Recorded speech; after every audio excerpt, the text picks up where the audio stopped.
और देखिए तस्वीरें बीजिंग से आ रही सीधे, जहां डोनाल्ड ट्रंप अपने विमान से नीचे उतरते हुए दिखाई दे रहे हैं। एयरफोर्स वन से उतरते हुए डोनाल्ड ट्रंप 3 दिन के दौरे पर बीजिंग पहुंचे हैं डोनाल्ड ट्रंप।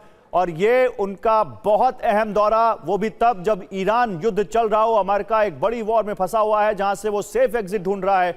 और लगातार ईरान और अमेरिका के बीच समझौते को लेकर बातचीत चल रही है। और आरोप यह लगाया जा रहा है कि चीन ईरान की मदद कर रहा है, चीन सैटेलाइट इमेजेस मुहैया करा रहा है, चीन हथियार मुहैया करा रहा है, चीन ईरान से तेल खरीदकर उसको आर्थिक मदद दे रहा है। उस दौर में अमेरिका के राष्ट्रपति डोनाल्ड ट्रंप 3 दिन के चीन दौरे पर पहुंचे हैं, जहां पर वो शी जिनपिंग के साथ द्विपक्षीय बातचीत करेंगे। स्टेट डिनर है, लंच का कार्यक्रम है, दोनों एक साथ घूमने भी जाएंगे। यह बताता है कि यह दौरा कितना अहम है और क्या भव्य स्वागत किया जा रहा है। ये सीधी तस्वीरें आप देखिए, इस वक्त हम आपको बीजिंग से दिखा रहे हैं, जहां पर डोनाल्ड ट्रंप के स्वागत के लिए आपको दोनों तरफ से वहां पर चीनी सैनिक दिखाई देंगे। इसके अलावा वहां पर चीनी अधिकारी वहां पर पहुंचे हुए हैं, चीनी मंत्री पहुंचे हुए हैं जो उनके स्वागत के लिए वहां पर खड़े हैं। चीनी स्कूली बच्चे आपको दिखेंगे हाथ में अमेरिका और चीन का झंडा लेकर, वहां पर दोनों देशों के बीच दोस्ती का पैगाम देते हुए वहां पर दिख रहे हैं आपको। ये सीधी तस्वीरें इस वक्त बीजिंग से आ रही हैं, जहां पर डोनाल्ड ट्रंप इस वक्त पहुंचे हुए हैं अपने पूरे अमले के साथ। ईरान युद्ध को लेकर क्या चीन के इस दौरे से कोई यहां पर अमेरिका के हाथ कोई कामयाबी हाथ लगेगी?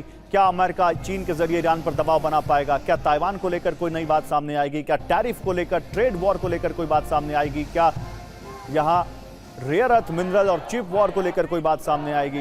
ये सारी चीजें हैं जिस पर दुनिया की निगाहें टिकी हुई। कैसे वहां पर गर्मजोशी भरा माहौल दिख रहा है, जहां पर डोनाल्ड ट्रंप के स्वागत में स्कूली बच्चे वहां पर देखिए हाथों में झंडे लेकर और वहां पर उनका स्वागत करते हुए, और ये अब अपनी गाड़ी की तरफ, बीस्ट की तरफ जिसको कहा जाता है, चलता फिरता बीस्ट जो है, उस तरफ बढ़ते हुए डोनाल्ड ट्रंप। सीक्रेट एजेंट्स वहां पर लगातार मुस्तैद, क्योंकि डोनाल्ड ट्रंप की सुरक्षा भी एक बहुत बड़ा मुद्दा है। खुद अमेरिका में उन पर कई बार हमले हो चुके हैं, इसलिए यहाँ पर सुरक्षा में भी बहुत तगड़ा इंतजाम उनके लिए किया गया है। और अब यहाँ अपनी गाड़ी में बैठते हुए डोनाल्ड ट्रंप, ये तस्वीरें सीधे बीजिंग से आ रही हैं।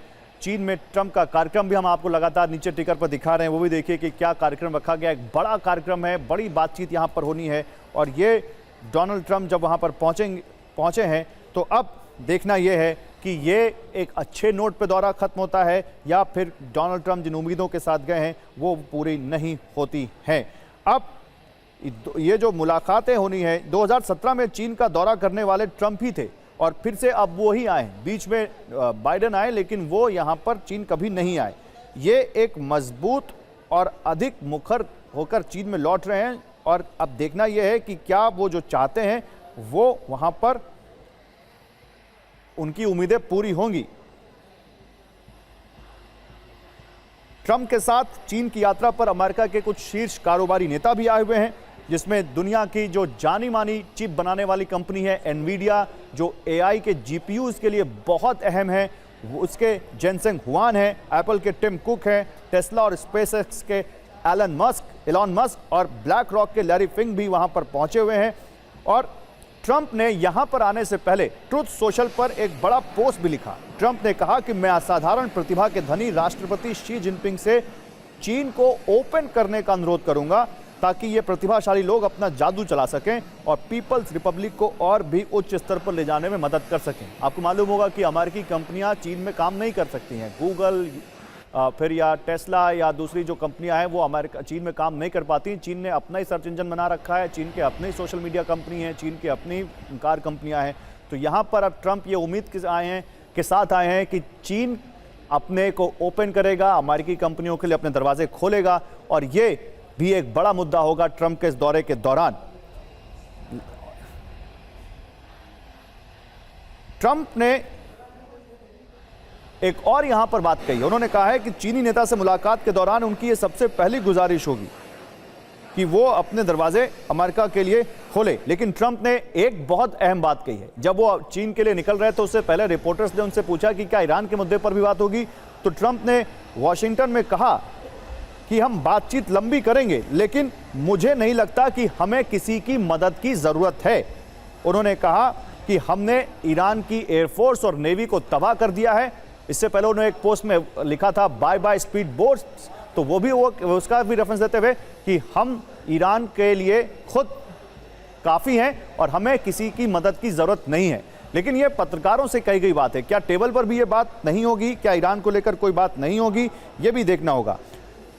ट्रंप ने एक और बात कही है, उन्होंने कहा है कि शी जिनपिंग के साथ संबंधों को लेकर ट्रंप ने कहा कि नाकाबंदी को देखिए, ये कोई समस्या नहीं है, उन्हें उस क्षेत्र से काफी तेल मिलता है, हमें कोई समस्या नहीं हुई है, वो हमारे मित्र हैं। यानी ट्रंप एक तरह से इशारा करते हुए, संकेत देते हुए कि उन्होंने जो चीन ने ईरान से जो तेल खरीदा है, इससे अमेरिका को कोई खास दिक्कत नहीं है। हमारे साथ देखिए यहां पर जेके त्रिपाठी सर हैं, फॉर्मर एम्बेसडर, इस वक्त हमारे साथ जुड़ चुके हैं। और इसके अलावा हमारे साथ यहां पर देखिए कर्नल यूएस राठौर भी जुड़े हुए हैं। एम्बेसडर त्रिपाठी, पहले तो मैं आपका कमेंट चाहूंगा, क्या ये माने कि ट्रंप के दौरे की जो शुरुआत है, जिस तरह से उनका यहां पर स्वागत किया गया और जिस उम्मीद के साथ वो यहां पर आए हैं, एक बहुत अहम दौरा, और ये आने वाले दिनों में वर्ल्ड ऑर्डर के लिए भी बहुत अहम होगा। हालांकि ट्रंप की 20 कार देखिए इस बीच निकल चुकी है एयरपोर्ट से, वो भी आप देखते रहिएगा। बोलिए। देखिए, ये दौरा जो है ये चीन के लिए उतना महत्वपूर्ण नहीं है जितना ट्रंप के लिए। यस। इसलिए कि ट्रंप अब हरचंद कोशिश कर रहे हैं कि किसी तरह ईरान वार से अपनी उसकी रस्सी से, अपने फंदे से गर्दन छुड़ा के बाहर निकले। जहाँ तक चीन का सवाल है, देखिए चीनी राष्ट्रपति जो है वो ट्रंप की बात इतनी जल्दी सब कुछ नहीं मानने वाले हैं। हाँ, ट्रंप ये कह देंगे इसके बाद कि हाँ देखिए, हमने ईरान को चीन के द्वारा ईरान पे प्रेशर डलवा के ये कंसेशन ले लिया, सीज फायर करा दिया। उसके साथ साथ ट्रंप के साथ आप देखिए 17 लोगों का बड़ा डेलीगेशन जा रहा है, 17 बिजनेसमैन का। एलन मस्क हैं, टिम कुक हैं, लैरी फिंक हैं, केली ओटबर्ग। चीन 500 बोइंग इस पर बात करेंगे आगे कि वो जो बड़ा सा डेलीगेशन लेकर गए हैं, इसके पीछे उनका मकसद क्या है।